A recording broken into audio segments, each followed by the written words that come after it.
Você sabe qual é a diferença entre conhecimento e sabedoria? Compartilha aí com quem está do teu lado. Qual é a diferença entre conhecimento e sabedoria? Você que está com a gente aí conectado nas nossas mídias, qual é a diferença entre conhecimento e sabedoria? Eis que o mar se abriu, né?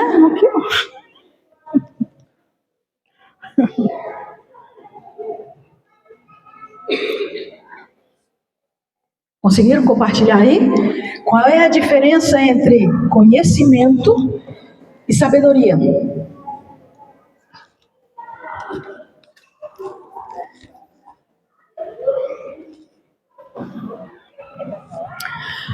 Falem entre si aí. Quando eu coloquei a nossa temática no drive da IBEV, aí umas 2 pessoas me procuraram e disseram assim: nós já estudamos santidade, nós vamos falar de novo sobre santidade? Aí eu falei, bom, entre ter estudado e termos aprendido, então tem tudo a ver com essa primeira pergunta, conhecimento e sabedoria. Por exemplo, quantos aqui sabiam que tomate é uma fruta? Levanta a mão. Muito bem. Quem aqui põe o tomate na salada de fruta? Levanta a mão.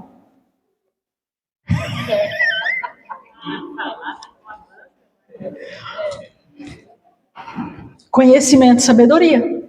Conhecimento é saber que tomate é uma fruta. Sabedoria é usar no tomatinho na salada de alface, cebolinha. Quem é que vai fazer uma carne de molho e coloca manga ou coloca melancia para cozinhar junto com a carne? Você pega um tomatinho e pica ele assim, né? Bonitinho, e põe para refogar com a carne. O que é melhor? Cozinhar ali com a carne uma manga ou um tomate? Mas o tomate é uma fruta? Conhecimento é a sabedoria aprendida, é a sabedoria adquirida. Desculpa, vou repetir, apaga tudo. Conhecimento é o conteúdo adquirido. Sabedoria é a prática vivencial desse conteúdo. Guardaram? Quando você faz as várias aulas teóricas e práticas para tirar uma CNH, você adquire conhecimento. Faz sentido? Agora, quantos têm carteira, não precisa levantar aqui, mas quantos têm carteira de habilitação, mas não dirigem? Já sabe de alguém? Então, entre conhecimento e sabedoria, existe uma coisa que a gente tem, que é praticidade ou exercício do conhecimento. Então, quando nós agora vamos de novo olhar para Efésios capítulo 5, eu quero aqui trazer aos irmãos um entendimento daquilo que realmente a palavra do Senhor tem para nós. O irmão Rony muito bem trouxe na nossa escola bíblica, que nós retornamos hoje. Que saudade da escola bíblica! E esta semana nós temos o PGzão, depois tá na agulha aí. Esse menino é fera, né? Um dia eu ainda vou falar para os pais dele quanto ele é fera, mas isso aí. Essa semana temos o nosso PGzão, põe aí, pode pôr na agulha, irmão? Isso aí, irmão Mateus. Na sexta-feira, nós vamos ter nosso horário das 19h30, o privilégio de voltar a nos relacionar nos nossos pequenos grupos. E sexta-feira, às 19h30, nós vamos estar juntos com o nosso PGzão. Vamos startar o que vai acontecer no nosso ano 2025. Vai ser um negócio diferente aqui. Tem os irmãos, os líderes de pequenos grupos, estão preparando uns negócios legais para a gente fazer. E nós vamos ter uma oportunidade da gente estar interagindo aqui. O nosso roteiro já está pronto. Os líderes vão receber partes do roteiro para compartilhar aqui. E se você ainda não está conectado num pequeno grupo, essa é uma das regras dessa igreja. Se conecte num pequeno grupo, porque não tem nada melhor do que comungar com outros irmãos o nosso pequeno grupo, nosso tempo relacional. Tem mais? Tem som aí, irmão? Ou não? Não tem? Que delícia, mas é isso aí. Olha que coisa linda, gosto daquela foto lá, com todo mundo junto, e é assim que nós vamos terminar em 2025, esse ano, com todos juntos. Que você saia nessa foto do final. E já tem aí alguns grupos que estão amadurecidos para multiplicar. Então, que você faça parte desse novo tempo da igreja. Significa dizer que a igreja está crescendo. Louvado seja Deus. Amém? Ó, quão bom e quão suave é que os irmãos vivam em união. E essa união, ela é partilhada no pequeno grupo. Aqui, a gente senta e depois, com muito esforço, porque a pastora pede para dar um abraço, você dá pelo menos 8 abraços para ver. Ela está olhando, se não dou 2, 3 e vou embora. No pequeno grupo é quase impossível ficar sem falar um com o outro, não é isso, Ítalo? Acaba falando, acaba se relacionando, acaba interagindo. E é tão bom porque a gente se conhece no pequeno grupo. Faz sentido? Então, eu quero ver você aqui sexta-feira agora, para nós estarmos juntos, comungando desse início do ano. Muito obrigado, Mateus. Você é bênção, meu querido. E quando nós olhamos para o texto de Efésios capítulo 5, vai corroborar com aquilo que o irmão Rony estava falando a respeito de família. Nós só conseguimos entender o princípio de santidade dentro da família, dentro de casa. Então eu gostaria que você caminhasse comigo nesse entendimento e eu quero compartilhar algumas coisas com você. Eu também estou num desafio maravilhoso. E se tudo der certo, eu hoje vou estar cumprindo o meu desafio aqui. Vamos lá. O que é, antes de lermos o texto, porque eu quero que você anote algumas verdades sobre santidade no texto de Efésios capítulo 5. Eu quero trazer alguns conceitos. Por exemplo, vamos ler juntos comigo o primeiro conceito que eu trago aqui? Santidade é entregar a vida a Jesus e buscar. Isso. É uma submissão. É uma vida debaixo da missão de entregar a vida a Jesus e viver de acordo com o padrão, o princípio e o caráter de Jesus. Segundo conceito, vamos ler junto comigo? Santidade é o padrão de vida de quem faz parte do reino de Deus. Não tem como. É a roupa que o cristão tem que vestir. Esse é o padrão. Não tem como a gente ser um cristão sem viver em santidade. A palavra santo, que é a derivação da palavra santidade, é de onde a palavra santidade é derivada, significa separado para o uso exclusivo de Deus. Então, santidade é esse padrão, é a forma de viver. Santidade é a sabedoria de quem é santo. Eu adquiro conhecimento e exerço na prática a santidade.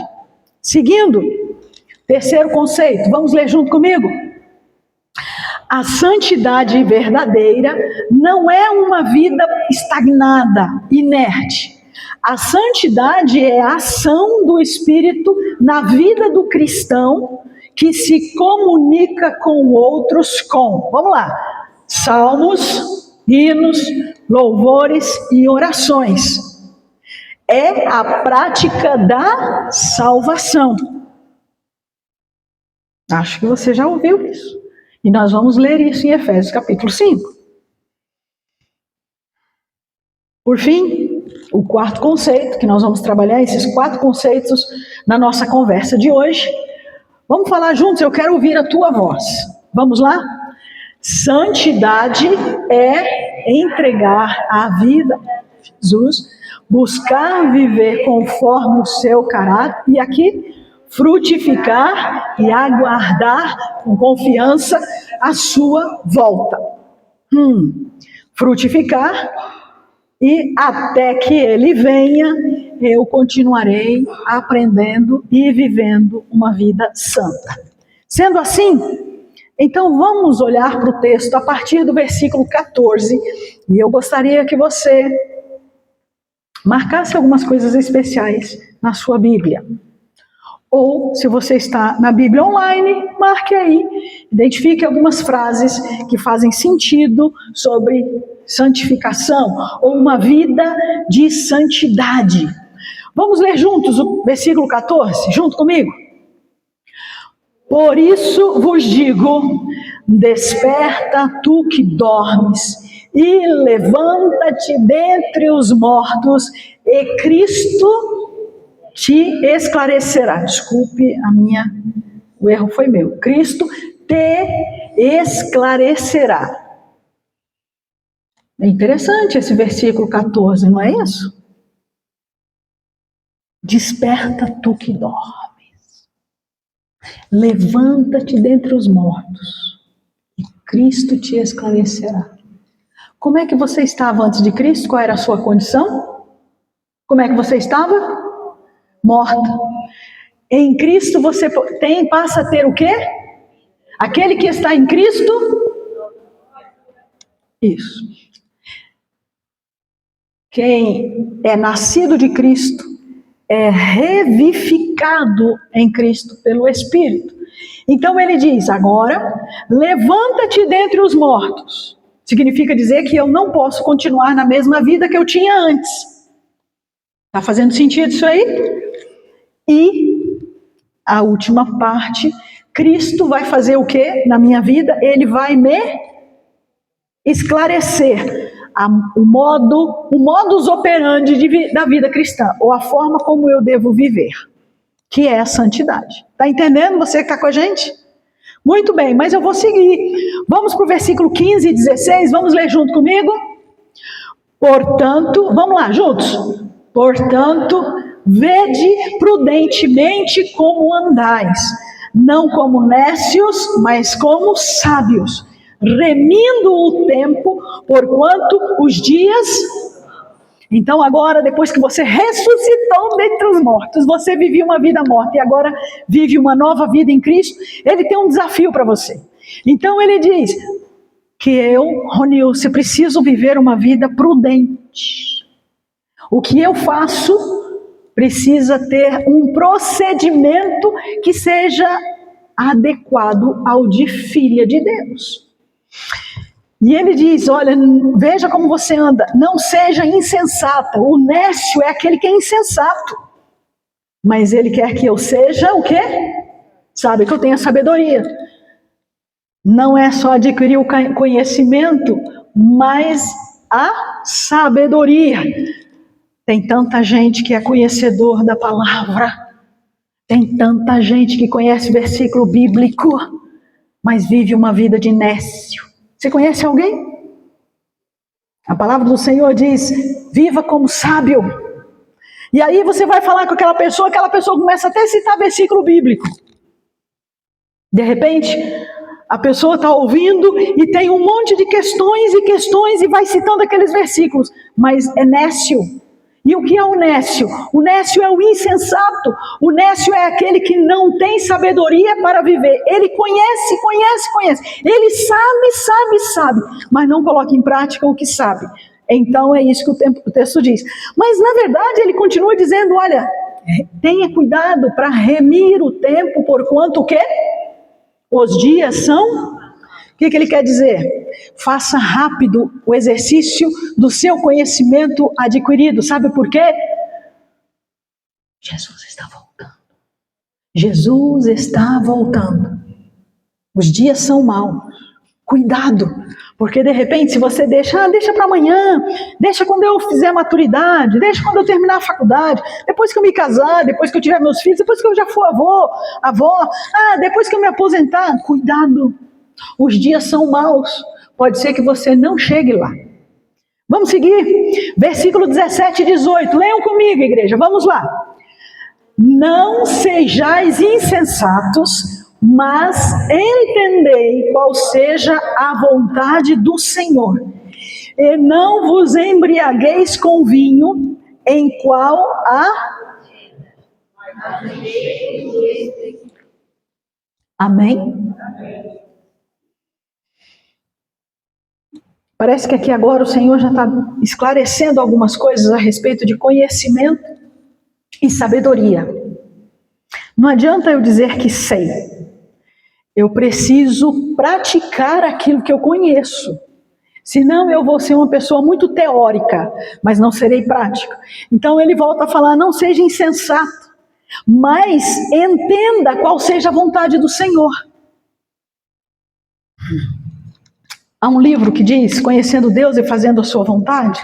E nesse livro, o autor diz que nós temos 4 maneiras de conhecer a vontade de Deus na nossa vida. Primeira, é através da oração. Segunda, quando eu busco Deus através da leitura bíblica. E os 2 últimos, terceiro e quarto, é através das circunstâncias e através de pessoas. Deus nunca nos deixa no vácuo. Ele sempre faz com que a mensagem dele, o recado dele chegue até nós. Ele nunca vai permitir que nós sejamos ignorantes na prática da vida cristã.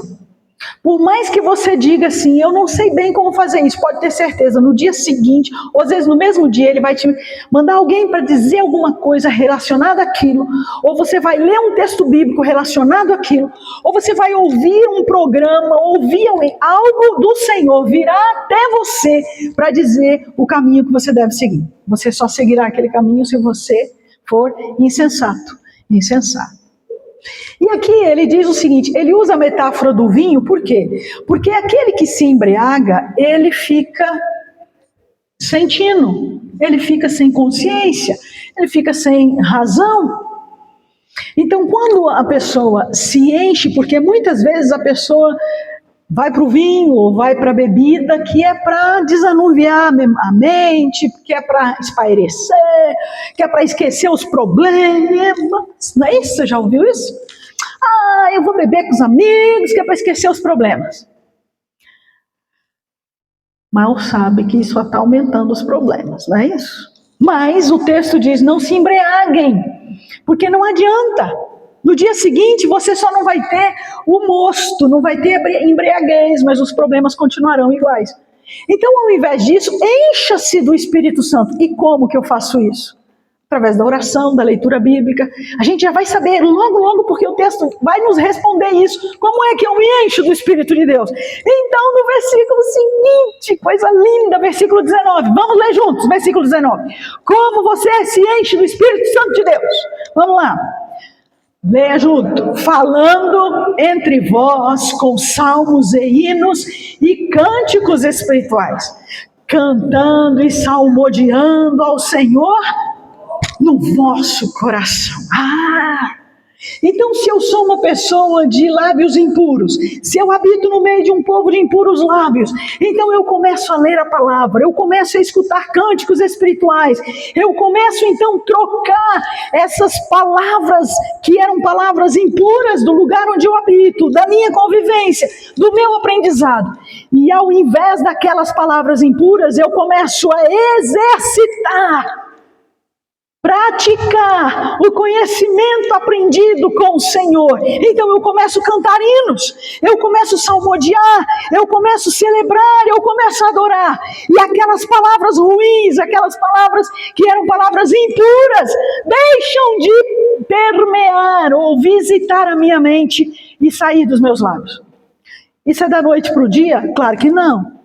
Mas se eu xingava ontem e ontem eu começo a salmodiar, a cantar, hoje eu continuo salmodiando e cantando, eu começo a xingar menos. Amanhã eu continuo salmodiando e cantando no meu coração, eu xingo muito menos. E vai chegar um momento que eu não conseguirei xingar mais, e dos meus lábios sairão palavras de bênção. Eu começarei a cantar, eu começarei a celebrar e adorar ao Senhor onde eu estiver.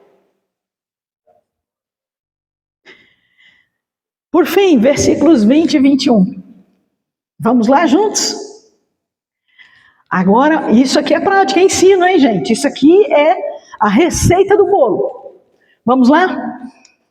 Dando sempre graças por tudo a nosso Deus e Pai, em nome do nosso Senhor Jesus Cristo, sujeitando-vos uns aos outros no temor. Duas coisas para a gente refletir aqui, para a gente pensar. Primeiro, eu preciso sempre, mesmo que eu esteja passando perrengues na minha vida, tribulações ou dificuldades, Senhor, eu te louvo, porque mesmo com lutas e dificuldades, provações, eu estou aqui celebrando o Senhor.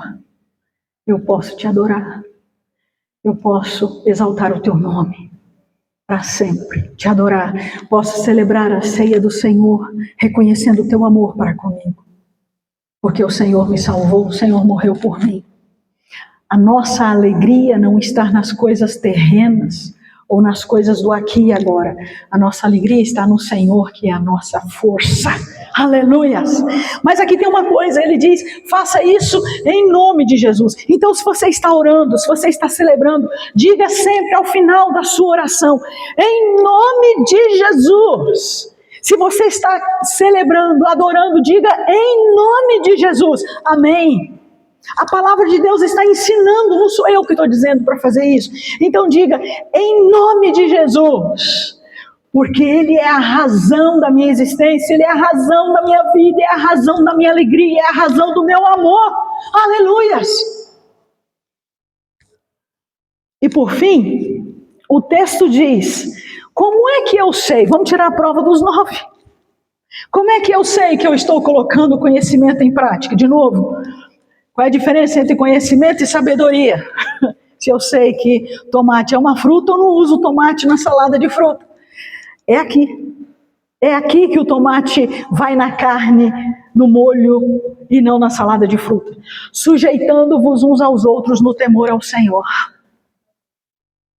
Ah, então se eu recebo uma palavra da irmã Ana Paula, da irmã Daniele, do irmão Giovanni, da irmã Diocleia, eu não vou deixar a soberba crescer no meu coração, porque, não, como é que vocês podem achar que me ensinam alguma coisa? Eu é que tenho que ensinar. Aí a palavra de Deus está dizendo assim, ó, aqui no reino não tem ninguém que é mais que o outro, não. Todos devem sujeitar-se uns aos outros. Essa é a prova dos 9, que eu sou cristã, que eu sou filha de Deus, que eu vivo em santidade. Esta aqui é a prova dos 9. Guarde isso na sua Bíblia. Sujeitando-vos uns aos outros no temor de Deus. Senhor, olha, eu tenho muita dificuldade com essa palavra que veio, mas eu estou aqui remoendo no meu coração para saber como responder a isso que foi dito. Mas eu me submeto. É fácil isso? Mas é um ensino. Por que a gente tem muitas igrejas partindo-se por aí e um monte de gente surgindo como líder e abre uns botequinhos aqui, outro botequinho ali, às vezes abre não na frente do outro. Sabe por quê? Porque não põe em prática essa vida de santidade. Ou a gente trata os nossos problemas aos pés da cruz de Cristo, ou eu pego um grupo e nós vamos aqui abrir um outro boteco aqui do lado, porque nós vamos ficar bem na frente aqui. E a palavra de Deus diz, sujeitem-se uns aos outros no temor do Senhor. Está difícil? Vamos orar. Vamos clamar ao Senhor, vamos buscar o Senhor, vamos pedir que Ele derrame do seu Espírito sobre nós e que traga a sua bênção, traga libertação, traga ensino e que ministre ao nosso coração. Estou quase chegando ao final da minha mensagem. Tenho aqui, então, resumo daquilo que está nesses textos, nesses versículos de Efésios 5. Vamos lá, então? Primeira lição. Viva de um modo digno ao Senhor. Você tem que prestar contas ao Senhor, não é para mim. Não é para o seu líder de pequeno grupo. Você tem que prestar contas ao Senhor. Se a sua prestação de contas com o Senhor estiver ok, tá beleza. Agora, se tiver alguma coisa assim, então ajusta isso. Como é que você está com o Senhor? Está tudo bem entre você e Deus? Segunda lição que encontramos nesses versículos que acabamos de ler. Remir o tempo, porquanto os dias são maus. Tenha cuidado com o tempo que você tem. Você tem 24 horas do dia, o que você faz nessas 24 horas? A princípio nós estamos falando de 15 minutos com Deus, agora a gente está falando na semana de oração com o Senhor, tempo com o Senhor. Por que é tão difícil a gente ter esse encontro com o amado? Por quê? Os dias são maus, Jesus está voltando. Terceira lição, Reconheça a vontade de Deus em todas as coisas, mesmo que seja nos perrengues, mesmo que seja nas lutas, nas dificuldades. Diga sempre: Senhor, eu sei que o Senhor tem um plano na minha vida, nessa luta, nessa dificuldade, nessa provação. Então me ajude a ser perseverante, me ajude a manter a fé, guardar o bom combate, como diz o apóstolo Paulo. Quarta lição: menos de mim e mais do Senhor, como João Batista. É necessário que eu diminua para que ele cresça. Não tenha um coração soberbo. Não ache que você sabe tudo. Se filho, teu pai, tua mãe chegar e dizer alguma coisa, nunca retruque. Guarde no teu coração. Esse negócio de às vezes é mais, não tem é mais. Ouça, guarde no teu coração. Não retruque, porque você não sabe. Você não sabe. Aquilo que você ainda vai viver, os seus pais já viveram. Então não retruque, porque da mesma forma que às vezes nós retrucamos com o Senhor Deus, é porque lá no nosso relacionamento, às vezes no nosso trabalho, com o nosso patrão, nós ficamos retrucando. Então não aceitamos a palavra do Senhor. Se a palavra do Senhor é autoridade na sua vida, então diga: sim, Senhor, meu coração é duro, mas quebra meu coração. Faça meu coração ser humilde, porque eu sei que o Senhor recebe os humildes, mas rejeita os soberbos.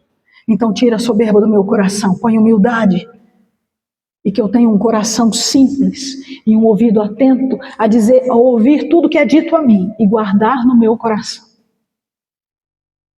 Quinta lição: tenha uma vida espiritual vibrante. Aleluia, sim. Que as pessoas que convivam com você, que moram com você, que trabalham com você, que estudem com você, queiram ser iguais a você.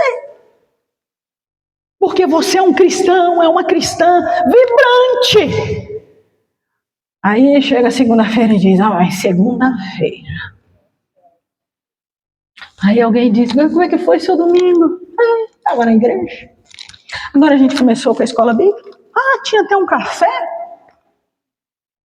Eu nem quis ficar lá no café. Porque mesmo que a gente não tome o café, a comunhão faz bem. A comunhão, o abraço. A segunda-feira não podia existir. Tem uma vida espiritual vibrante. Olha, o domingo não foi como eu esperava, mas eu tenho esperanças dessa segunda, porque essa semana é semana de oração, é semana de jejum, e eu estou esperando milagres do Senhor na minha vida. Eu estou esperando um mover do Senhor na minha vida. E vocês que estão do meu lado vão sentir, porque o negócio vai acontecer. Diga isso, diga para as pessoas que estão com você, e até diga assim: se você tiver um negócio para orar, uma situação, pode dizer que eu vou orar, porque essa semana o fogo está descendo na minha vida. É isso, uma vida vibrante, irmãos, uma vida autêntica na presença do Senhor, porque o nosso Deus não é um Deus de covardia, não é um Deus de temor. Se Ele habita em mim, eu tenho que ser daí para mais. Russell Shedd diz o seguinte: para santificar-se, a pessoa deve se levantar dos mortos, procurar andar com sabedoria, remir o tempo, procurar conhecer a vontade do Senhor e fugir dos vícios, louvar e adorar a Deus. E os vícios não é só a bebida. Vícios da internet, vícios financeiros.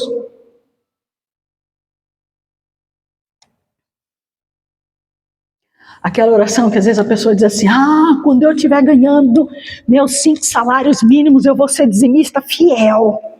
Não vai não, porque se agora quando você nem ganha um salário mínimo não é fiel, você não vai ser quando for com 5 salários. É isso é vício. Quando a gente gasta mais do que tem. Quando a gente está com o nosso nome assim explodindo de dívida. Então pare de fazer dívida. Pare de fazer a dívida. Viva com o que você tem. A palavra de Deus diz isso. Isso é viver uma vida em santidade. Por que a gente gasta mais do que tem? Já basta no mercado que a gente não vai. a compra. Ô Jesus, né? A gente tem que deixar de comer uma carninha durante a semana, comer ovo, muito bem, enfim.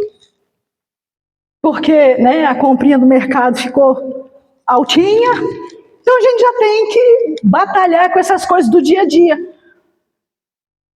Aí, de repente, alguém chega e diz assim, mas eu tenho direito. Você tem direito do quê? O Senhor Deus não nos deixa desamparados, Ele não nos deixa passar fome nem ficar nus. Vamos de novo para Romanos 8. O que é que pode me separar do amor de Deus? É a fome? É a nudez? É a escassez financeira? Então viva uma vida em santidade. Deixe Deus administrar seus recursos financeiros e você vai ver o negócio crescer. Tem alguns ensinos sobre uma vida cheia do Espírito, e aqui tem alguns textos, a gente não vai ler todos, você pode ler depois. Esses textos de Atos falam de pessoas que estavam cheias do Espírito, que o grego é diferente de Efésios 5. O ensino de Efésios 5, de estar cheio, santidade, é exatamente a pessoa buscar viver uma vida em santidade. Diferente desses textos em que as pessoas foram cheias para atuar em determinadas situações. O Espírito de Deus usou essas pessoas para que elas agissem em nome dele em algumas situações. Então, num resumo, o que é que nós devemos fazer? Eu pego 3 coisas para a nossa semana e que eu gostaria de que vivêssemos e experimentássemos. Que é exatamente o desafio de Deus para nós em Efésios 5. Primeiro, que você viva uma vida que agrade ao Senhor. Que você deseje o Espírito Santo. Que você deseje a busca pelo Espírito Santo. Segundo, que você vive uma vida debaixo da missão de Deus, em submissão a Deus. Terceiro, que você tenha uma vida útil. Que você tenha uma vida útil. Que o fruto do Espírito Santo de Deus seja visto na sua vida, a começar dentro da sua casa. E como é que nós temos essa percepção de que nós estamos com uma vida cheia do Espírito Santo de Deus? Quando nós nos sujeitamos e nos submetemos a Deus. Esta é a oração que eu faço da minha vida e da sua vida. No texto que lemos, a palavra santificação, ela é um imperativo do grego, que traz essas 2 palavras como sendo palavras de desafio para a minha vida e para você. Eu me sujeitar ao Senhor, eu me submeter a Ele. E quando isso acontece, eu me sujeito aos meus irmãos, eu me submeto aos meus irmãos. E eu vivo uma vida que honra e que agrade ao Senhor. Onde é então que nós percebemos a realidade da plenitude do Espírito Santo? Quando no relacionamento, uns com os outros, vivemos uma vida na bênção, na paz e no favor de Deus. Um filho de verdade obedece, não para se tornar um filho, mas porque ele é filho. Ele obedece, porque ele é filho. A santidade é exatamente esse desafio de que nós obedecemos a Deus, porque somos filhos de Deus. E por conta dessa vida, a qual nós nos propomos a viver, obedecemos, porque reconhecemos essa paternidade, essa filiação de Deus. Uma vida submissa em santidade, ela é identificada no relacionamento diário com as pessoas, no dia a dia, no trabalho. Talvez aquela pessoa que está lá no seu trabalho, que você tem muita dificuldade de se relacionar, é exatamente com essa pessoa que o Senhor Deus quer exercitar a prática da santificação na sua vida. Nós seremos completamente santos. Livres não apenas da pena e do poder do pecado, mas um dia nós estaremos finalmente livres da presença do pecado em nós. Em que momento é isso? Na redenção, na glória eterna, quando Jesus voltar. Sendo assim, temos que tomar uma decisão.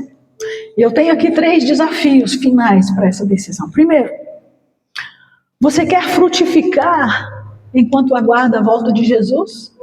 Você quer que o Espírito Santo de Deus haja na sua vida até a volta de Jesus? Sim ou não? Você quer? Amém? Eu também quero. Você quer? Segundo, você quer viver em busca do caráter de Cristo na sua vida? Você quer se parecer mais com Jesus e menos você? Você quer isso? Por fim, você crê que Jesus vai voltar um dia? Você crê que os dias são maus e que a única solução é a volta de Jesus? Qual é a decisão que você toma? E certamente, eu vou te dizer uma coisa, guarde isso no teu coração. Deus tem algo especial para você nesta semana. Ele tem algo muito especial. Você quer conhecer? Então reserve um tempo para você estar com Ele. E diga, Senhor, revele a mim, revele coisas ocultas que eu não sei, mas que o Senhor tem para mim. Clame a mim, e eu vou anunciar a você coisas grandes e ocultas que você não sabe, mas que são de mim só para você. Você quer isso? Então marque esse dia, marque esse horário na presença do Senhor. Vamos ficar em pé? Eu quero orar pela tua vida. E depois nós vamos receber a bênção de Deus nas nossas vidas e clamar por nós mesmos.